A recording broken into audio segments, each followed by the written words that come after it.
The bottom line is full decarbonization has a relatively low impact on end prices. The way to think about this is if we wanted to have a fully decarbonized car, to take the first column, how much incremental cost would that add relative to the end price of a car? And I first assumed, well, if I want a fully decarbonized car, I must be adding 10 or 15% to the end price of a car. As it turns out, it would add about $900 of cost onto the price of a car. But the average car by 2030, these are 2030 estimates, would sell for about $35,000. So it's slightly less than a 3% impact on the end price.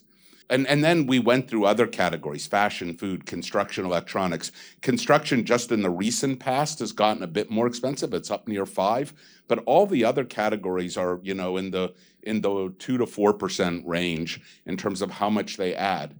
It is not as much as you think. And if you think it's going to take 15 years to do this 2 to 4%, so you say, what's the inflationary impact of doing this over 15 years? If you could go as fast as you possibly could, we're talking about 0.2% impacts. Like, these are not huge impacts. Why is it so hard?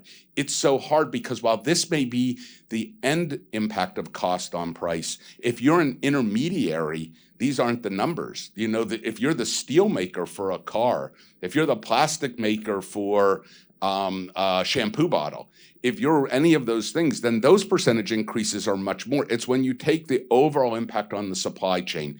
And to me, it's the clearest illustration of why we have to work together to solve this, that working alone, treating each one as an isolated, parts of this will just seem unaffordable. If we think about it across the entire value chain, it's not cheap and it's not easy, but it feels much more doable than if we take it on alone.